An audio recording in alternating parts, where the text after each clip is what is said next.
नमस्कार, मैं हूं सौरभ शर्मा। क्या देश के राष्ट्रीय सुरक्षा सलाहकार अजीत डोभाल आतंकियों के निशाने पर हैं?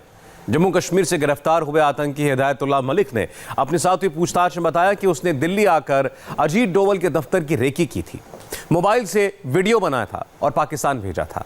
सीआईएसएफ की सिक्योरिटी का पूरा डिटेल्ड वीडियो तैयार किया था। अभी डोभाल के ऑफिस का रेकी करने वाला आतंकी सलाखों के पीछे है, लेकिन उसका मास्टरमाइंड पाकिस्तान में बैठा है। जैश के टारगेट पर क्यों है अजीत डोभाल, इस रिपोर्ट में देखिए। आतंकी ने डोभाल के घर और ऑफिस की रेकी क्यों की? ये बंदा दिल्ली भी जाता है और दिल्ली में जाकर के हमारे एनएसए साहब अजीत डोभाल साहब के जो जहां पर ऑफिस है उन एरिया की रेकी करता है, फिल्म बनाता है। क्या आतंकियों के निशाने पर है एनएसए अजीत डोभाल? इस आतंकी को जो पाकिस्तान में हैंडल करने वाला आदमी है, जिसको अलियास डॉक्टर के नाम से जानते हैं। अजीत डोभाल से क्यों डरता है पाकिस्तान? ये जम्मू कश्मीर के साथ साथ दिल्ली के अंदर भी अपने टारगेट जिनको ये निशाने पे लाना चाहते थे, खासतौर पे जैश ए मोहम्मद जिनको निशाने पे लाना चाहती थी, उनकी रैकी इनके जरिए से करवा रही थी।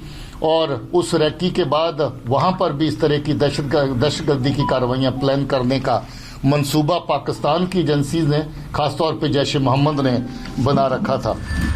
सीमा पार पाकिस्तान से राष्ट्रीय सुरक्षा सलाहकार अजीत डोभाल के ऑफिस की रेकी करवाई गई, उनके घर की रेकी कराई गई, मोबाइल वीडियो को व्हाट्सएप से पाकिस्तान मंगवाया गया और इसे अंजाम देने वाला आतंकी हिदायतुल्लाह मलिक अब सलाखों के पीछे है। सुरक्षा एजेंसियों ने हिदायतुल्लाह को 6 फरवरी को गिरफ्तार किया, लेकिन डोभाल के ऑफिस और घर की रेकी कराने वाला मास्टरमाइंड पाकिस्तान में है। इस आतंकी को जो पाकिस्तान में हैंडल करने वाला आदमी है, जिसको अलियास डॉक्टर के नाम से जानते हैं, उसके कहने पर ये बंदा दिल्ली भी जाता है और दिल्ली में जाकर के हमारे एनएसए साहब अजीत डोभाल साहब के जो जहां पर ऑफिस है उन एरिया की रेकी करता है, फिल्म बनाता है और वो फिल्म बना के पाकिस्तान अपने हैंडलर को भेजी जाती है। डोभाल के ऑफिस और घर की रेकी कराने वाले हिदायतुल्लाह मलिक को अनंतनाग में अरेस्ट किया गया है। वो जैश के फ्रंट ग्रुप लश्कर मुस्तफा का चीफ है। पूछताछ में मलिक ने बताया कि वो 24 मई 2019 को फ्लाइट से श्रीनगर से दिल्ली आया था। मलिक को डोभाल के दफ्तर सरदार पटेल भवन के अलावा सीआईएसएफ की सिक्योरिटी का वीडियो बनाना था। इस खुलासे के बाद अजीत डोभाल की सुरक्षा में इजाफा कर दिया गया है। आतंकियों को यह समझ लेना चाहिए कि उनका नापाक मंसूबा कतई कामयाब नहीं होने वाला। लेकिन यहाँ यह समझना जरूरी है कि अजीत डोभाल के नाम से पाकिस्तान आखिर क्यों डरता है। अजीत यानी जिसे जीता न जा सके। जैसा नाम है ठीक वैसी ही शख्सियत है अजीत डोभाल की। मोदी सरकार की हर एक रणनीति का सबसे अहम हिस्सा अजीत डोभाल ही होते हैं। पुलवामा हमले के बाद पाकिस्तान में बालाकोट एयर स्ट्राइक के पीछे डोभाल की प्लानिंग थी। एलओसी पार करके सर्जिकल स्ट्राइक करने का आइडिया भी अजीत डोभाल का था।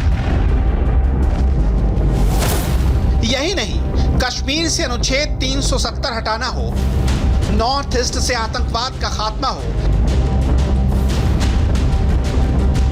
कंधार हाईजैक में भारतीयों को सही सलामत बचाना हो,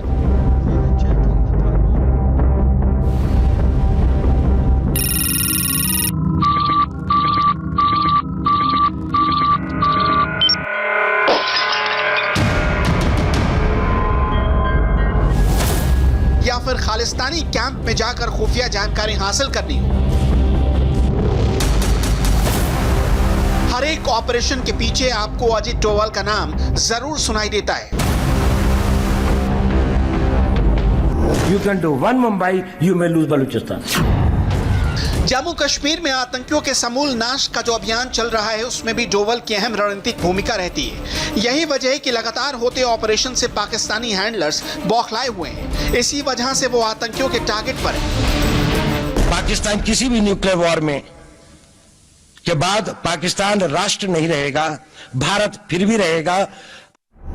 हिंदुस्तान की हिकमत अमली है और जिस हिकमत अमली से वो आगे बढ़ रहे हैं वो एक डॉक्ट्रिन है जिसको डोभाल डॉक्ट्रिन कहते हैं। पाकिस्तान को बखूबी पता है कि डोवल हिंदुस्तान के वो सुरक्षा कवच हैं जिसको तोड़ पाना पाकिस्तान के बूते की बात नहीं।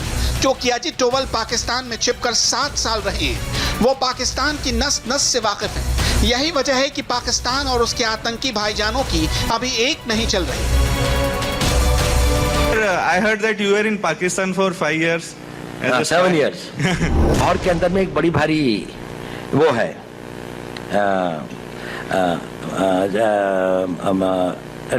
औलिया की एक मज़ार है जिस पे बहुत सारे लोग आते हैं। तो नेचुरली मैं क्योंकि एक मुस्लिम उसमें रहता था और एक उसके साथ में रहता था, तो मैं वहाँ से गुजर रहा था और मैं उस औलिया के उसमें आया और मस्जिद से वापस आया और एक उसमें मिला। तो एक आदमी एक कोने पे बैठा हुआ था, बड़ी आकर्षक उसका व्यक्तित्व था, बड़ी सफेद लंबी दाढ़ी थी। उसने मुझे बुलाया,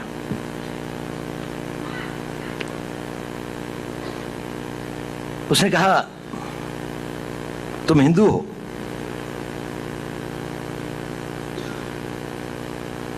मैंने कहा नहीं।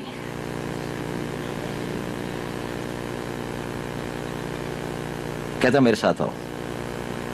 मैं उसके साथ चला गया। वो मुझे 2-4 गलियां ले जाके छोटे से कमरे में ले गया। उसने दरवाजा बंद कर दिया। उसने कहा देखो तुम हिंदू हो। मैंने कहा आप क्यों कहते हैं ये? कहने उसने कहा देखिए आपके कान छिदे हुए हैं। अब पता नहीं बचपन में हमारे यहाँ एक प्रथा है, मैं जहाँ का रहने वाला हूँ, हाँ ये तो है कि मैं जब पैदा हुआ था तो था, मैंने कहा मैं बाद में कन्वर्ट हुआ। उसने कहा तुम बाद में भी कन्वर्ट नहीं हुए। खैर उसने कहा कि इसकी प्लास्टिक सर्जरी करवा लो, इस तरह से घूमना ठीक नहीं है। मैंने कहा अच्छा। खैर वो मैंने करवा ली या नहीं कराई, इसके बाद में भी है दिखाई देते हैं, कम दिखाई देते हैं पर दिखाई देते हैं। लेकिन मैंने कहा ये बताइए इतनी सूक्ष्म दृष्टि और इतना नहीं, मैंने नहीं कहा, उसने कहा। उसने कहा देखो पता है मैंने ये ऐसा क्यों कहा? मैंने कहा क्यों? उसने कहा क्योंकि मैं भी हिंदू हूं।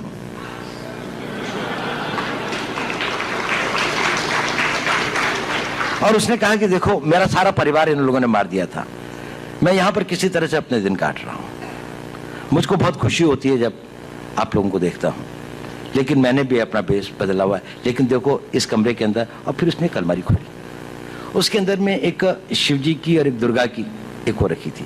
उसने कहा देखो मैं इनकी पूजा करता हूँ, लेकिन बाहर जाके मस्जिद के अंदर में सब लोग मेरे को यहाँ का एक रिस्पेक्टेड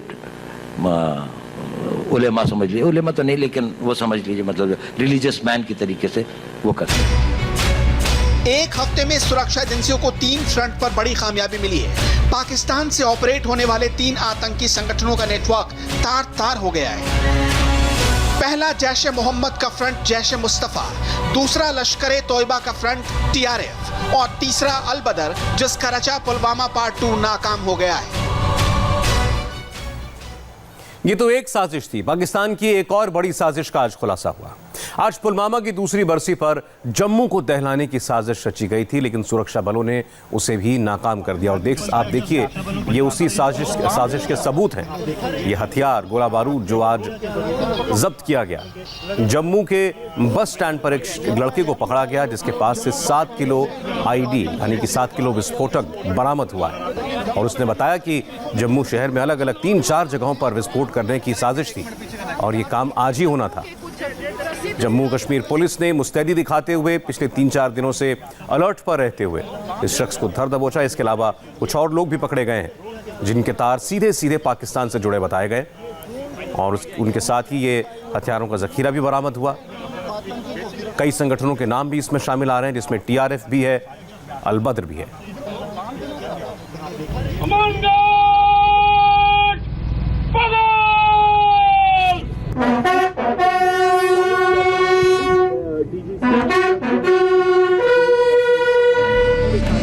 जिस वक्त देश पुलवामा अटैक में शहीदों के बलिदान की दूसरी बरसी मना रहा था, उसी वक्त आतंकियों का प्लान जम्मू को दहलाने का था। आतंकी बड़े हमले की फिराक में लगे थे, लेकिन सुरक्षा एजेंसियां हाई अलर्ट पर थी। वक्त रहते सुरक्षा बलों ने आतंकियों की साजिश को नाकाम कर दिया। सुरक्षा बलों ने जम्मू बस स्टैंड से करीब 6.5 किलो आईईडी यानी इम्प्रोवाइज्ड एक्सप्लोसिव डिवाइस बरामद किया है। आतंकी पुलवामा की दूसरी बरसी पर बड़ी वारदात को अंजाम देने की तैयारी में थे। सुहेल नाम का एक छात्र आईडी के साथ गिरफ्तार हुआ है। पूछताछ में सुहेल ने बताया कि वारदात की प्लानिंग पाकिस्तान के आतंकी संगठन अल बदर ने की थी। रात दौराने चेकिंग और गश्त हमने एक सुहेल नाम के लड़के को गिरफ्तार किया, जो सस्पिशियस कंडीशन में वहाँ पे घूम रहा था। उसके हाथ में एक बैग थी और जब उससे पूछताछ हुई तो बैग से तकरीबन 6-6.5 किलो की एक बहुत बड़ी आईडी बरामद हुई, जो एक्टिवेटेड नहीं थी। पूछताछ करने के दौरान उसने ये बताया कि वो नर्सिंग कॉलेज का स्टूडेंट है और चंडीगढ़ में पढ़ाई करता है और उसको पाकिस्तान से अल बदर तंजीम के हुक्मरान के ज़रिए मैसेज आया था कि उसको यहाँ पे एक आईडी प्लेस करनी है। सुरक्षा एजेंसियों को इनपुट मिली थी कि आतंकी पुलवामा की बरसी पर किसी बड़े वारदात की प्लानिंग में है। खासकर इस बार वो जम्मू को दहलाना चाहते थे। उनके टारगेट पर जम्मू का रघुनाथ मंदिर, Jammu bus stand, Jammu railway station और जम्मू का मशहूर लखदाता बाजार था। पाकिस्तान से अलबदर के आकाओं ने सुहेल को इन्हीं चारों में से किसी एक जगह पर आईडी रखने को कहा था, लेकिन सुरक्षा बलों के सर्च ऑपरेशन में वो गिरफ्तार हो गया और एक बड़ा हादसा टल गया। इस आईडी को रखने के बाद उसने एक फ्लाइट लेना था श्रीनगर के लिए और फ्लाइट लेके श्रीनगर पहुंचना था, जहां पे अथर शकील खान नाम का एक आदमी जो अलबदर तंजीम का ओवरग्राउंड वर्कर है, काफ़ी हाई रैंकिंग ओवरग्राउंड वर्कर है, उसने इसको रिसीव करना था और उसके बाद ये एक्टिव हो जाता तंजीम के साथ। तो ये इसकी प्लान थी। इस काम की जानकारी चंडीगढ़ में एक और लड़के के पास थी जिसका नाम काजी वसीम है, उसको भी चंडीगढ़ से पिक कर लिया गया है और उसकी गिरफ्तारी हो जाएगी। साथ ही साथ एक और साथी इनकी तंजीम से जुड़ा हुआ है जिसका नाम आबिद नबी है, उसको भी गिरफ्तार किया गया है। सुहेल से पहले जम्मू रीजन में एक हफ्ते के भीतर 2 बड़े आतंकियों की गिरफ्तारी हुई है। पहली गिरफ्तारी है हिदायतुल्लाह मलिक की। हिदायतुल्लाह लश्कर मुस्तफा का सरगना है। लश्कर मुस्तफा जैश-ए मोहम्मद का ही संगठन है। वो जम्मू में बड़ी आतंकी वारदात को अंजाम देने की फिराक में था। दूसरी गिरफ्तारी आतंकी जहूर अहमद राथर की है, जो टीआरएफ यानी द रेसिस्टेंस फोर्स से जुड़ा था। टीआरएफ लश्कर तैयबा का ही संगठन है। जहूर ने पिछले साल बीजेपी के 3 कार्यकर्ताओं की हत्या की थी। जहूर राथर इसका नाम है, इसको खालिद भी कहते हैं और साहिल भी नाम है इसका। लश्कर तौबा के फ्रंट को जो रन कर रहा था टीआरएफ को, ये टीआरएफ का चीफ था।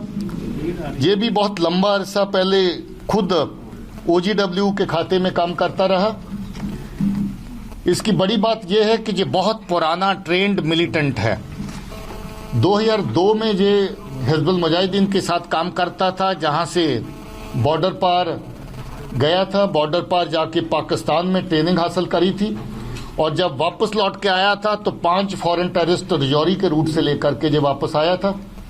उसके बाद ये लगभग 5 साल एक्टिव रहा और 2006 में इसने सरेंडर कर दिया था और सरेंडर करने के बाद ये आराम से बैठा था, मगर इसकी एक्टिवेशन 2019 के अंदर दोबारा होगी और 2019 के अंदर जो इसके हैंडलर पाकिस्तान में बैठे जो जानते थे इसका पोटेंशियल क्या है, उन्होंने इसको नया आउटफिट जो बनाया टीआरएफ, उसकी जो कमांड उसके हाथ में दी और टीआरएफ के चीफ का भी ये काम कर रहा था। आतंकी जहूर अहमद राथर जम्मू के सामा से अरेस्ट हुआ। लश्कर मुस्तफा के मुखिया हिदायतुल्लाह मलिक को भी जम्मू से ही गिरफ्तार किया गया। हिदायतुल्लाह को पकड़ने का ऑपरेशन इस साल जनवरी में शुरू हो गया था। सुरक्षा एजेंसियों को इनपुट मिली थी कि हिदायतुल्लाह जम्मू में किसी बड़ी आतंकी वारदात को अंजाम देने की साजिश रच रहा है। हिदायतुल्लाह मलिक जैश का, जैसे मैंने कहा कि जो लोकल आउटफिट लश्कर मुस्तफा है उसको लीड कर रहा था और पिछले काफ़ी अरसे से वो एक्टिव था मिलिटेंसी रिलेटेड कार्रवाइयों में। काफ़ी लंबा अरसा ओजीडब्ल्यू का काम करता रहा और उसके बाद एक्टिव मिलिटेंट बन के जैश के साथ जैश के डायरेक्शन के ऊपर उसने नया एक आउटफिट तैयार किया। जम्मू से गिरफ्तार लश्कर मुस्तफ़ा के मुखिया और मिलिटेंट कमांडर हिदायतुल्लाह मलिक जम्मू में किसी बड़ी मिलिटेंट वारदात को अंजाम देने की फिराक में था। जम्मू में अपनी मिलिटेंट संगठन को मजबूत करने के लिए हिदायतुल्लाह ने बटंडी इलाके में घर किराए पे लिया था।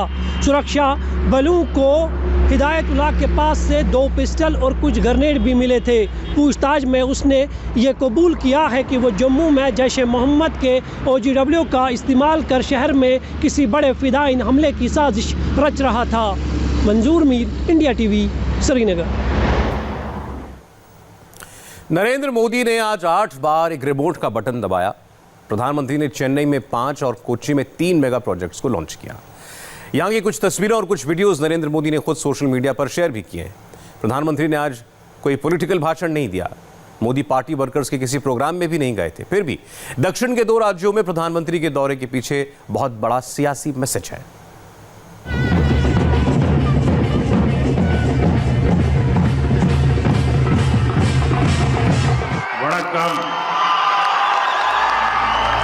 वणक्कम तमिलनाडु।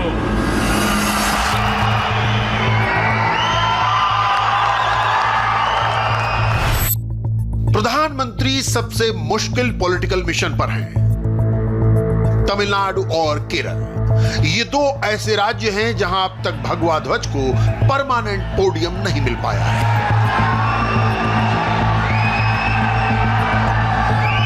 नरेंद्र मोदी ने उनको जीतने का बीड़ा उठाया है।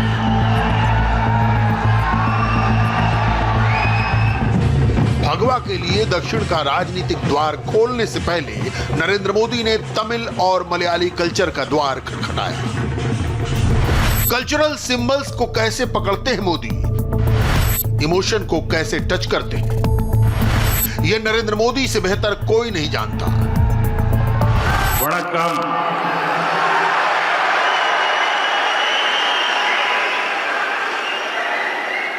वणक्कम Chennai.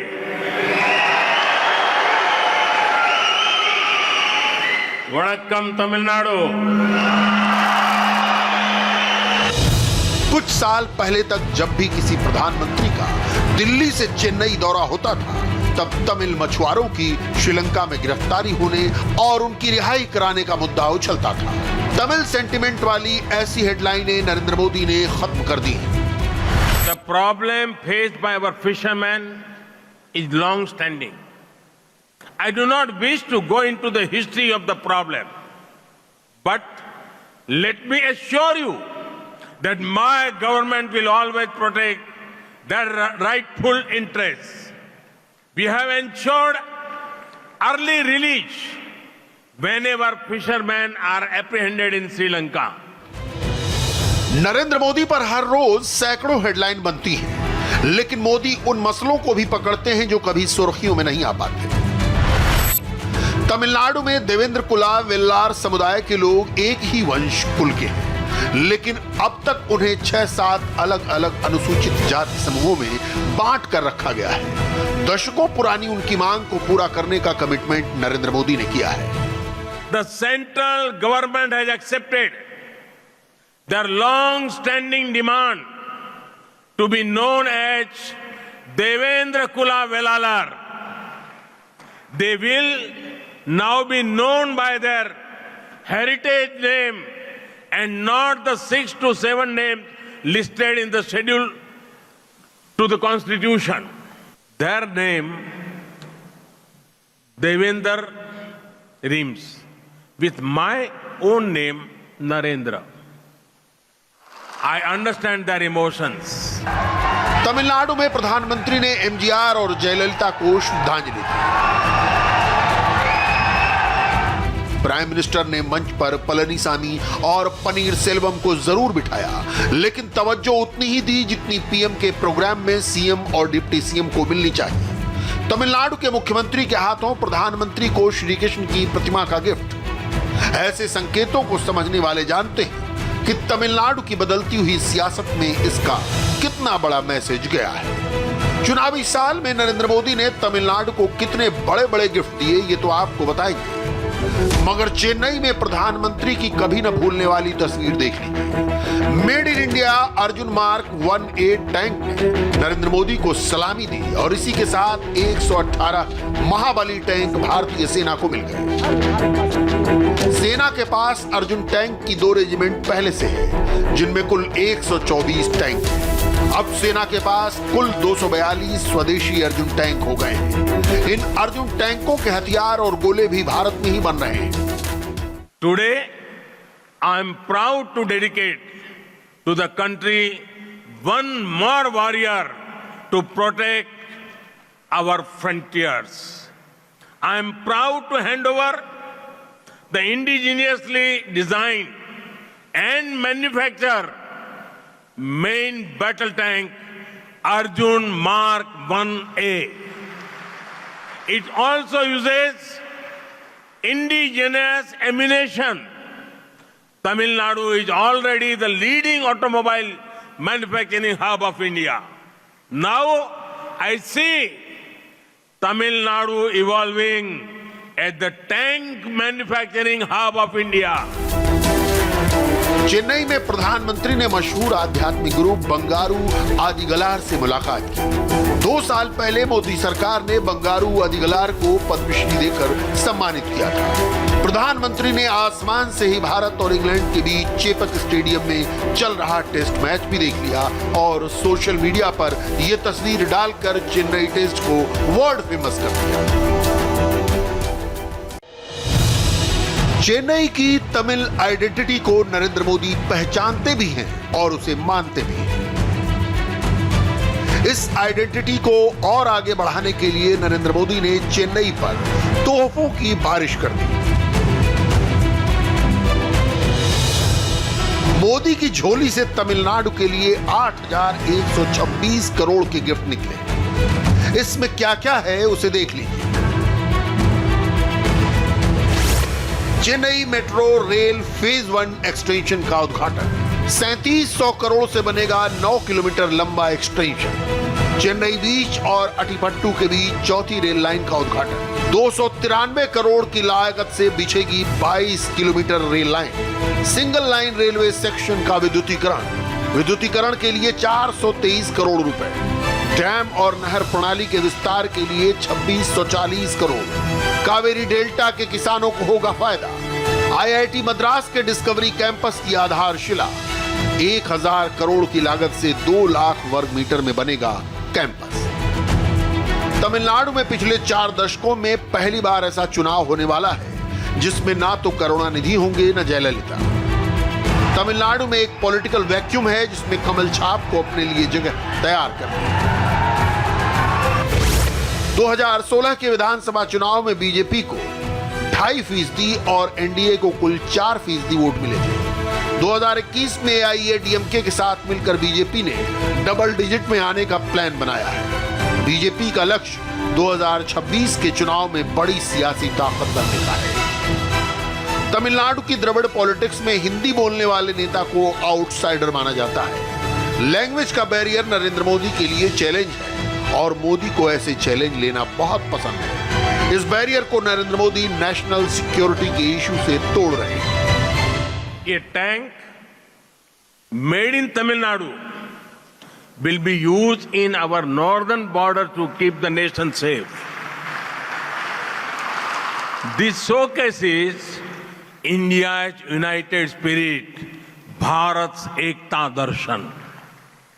We will continue working to make our armed forces one of the most modern forces in the world. At the same time, the focus on making India Atmanirbhar in the defense sector moves with full speed. Our armed forces significantly India's ethos of courage. They have shown time and again that they are fully capable of protecting our motherland. Time and again, they have also shown India believes in peace, but India will protect sovereignty at all costs. धीर भी है, वीर भी है, सैन्य शक्ति and धैर्य शक्ति of our forces are remarkable.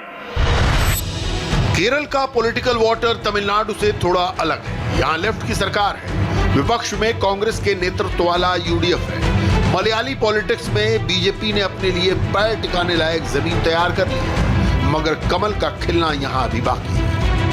नमस्कारम Kochi, नमस्कारम Kerala. Narendra Modi का कोच्चि आना केरल के लेफ्ट के सीएम को कैसा लगा है, तस्वीरें देख लीजिए। प्रधानमंत्री जैसे ही बोलने के लिए खड़े हुए, मंच पर बैठे गवर्नर आरिफ मोहम्मद खान और केंद्रीय मंत्री मनसुख मांडविया खड़े हो गए, लेकिन पीएम के सम्मान में सीएम पिनराई विजयन ने खड़े होना भी जरूरी नहीं समझा। चुनावी साल में प्रधानमंत्री ने केरल को भी 3 बड़े गिफ्ट दिए। कोचीन बंदरगाह पर अंतर्राष्ट्रीय क्रूज टर्मिनल सागरिका का उद्घाटन। सागरिका से 1 लाख लोगों को मिलेगी सेवा। कोचीन के वेलिंगटन द्वीप पर रो शिप सर्विस की शुरुआत।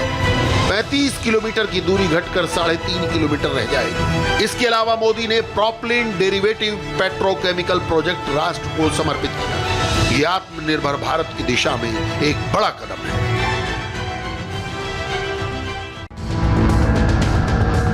केरल की इकॉनमी पर्यटन और मछली पर डिपेंडेंट है। समुद्र से जुड़ी केरल की ब्लू इकॉनमी पर मोदी सरकार बड़े पैमाने पर निवेश कर रही है।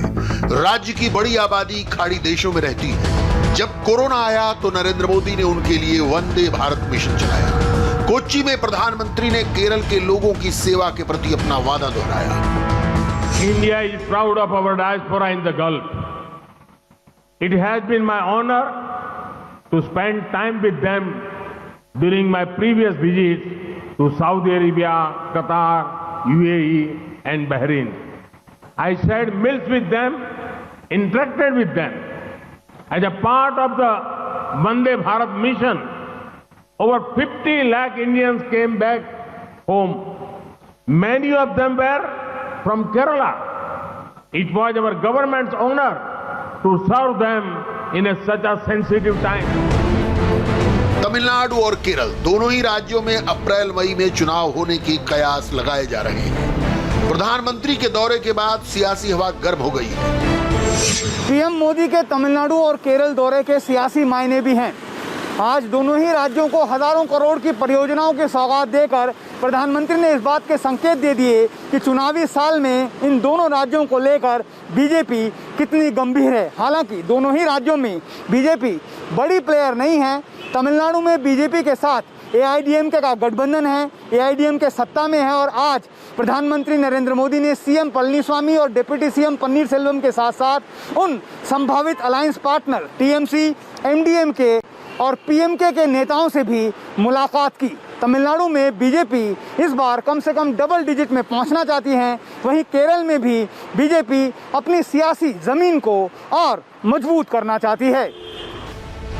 डेमोक्रेसी में कुछ लोग पॉलिटिक्स को प्योर नंबर गेम कहते हैं। मोदी इसे अलग नजरिए से देखते हैं। मोदी की पॉलिटिक्स नंबर गेम से 4 कदम आगे की है। बहुत से लोग आपको मोदी की बातों में लेफ्ट राइट का इक्वेशन तलाशते मिलेंगे। ऐसे लोग अंदाजा भी नहीं लगा पाते कि मोदी सोशल और कल्चरल चेंज लाकर कैसे पॉलिटिक्स बदल देते हैं। वणक्कम चेन्नई, वणक्कम तमिलनाडु। किसान आंदोलन से जुड़ी एक बड़ी पिक्चर सामने आई।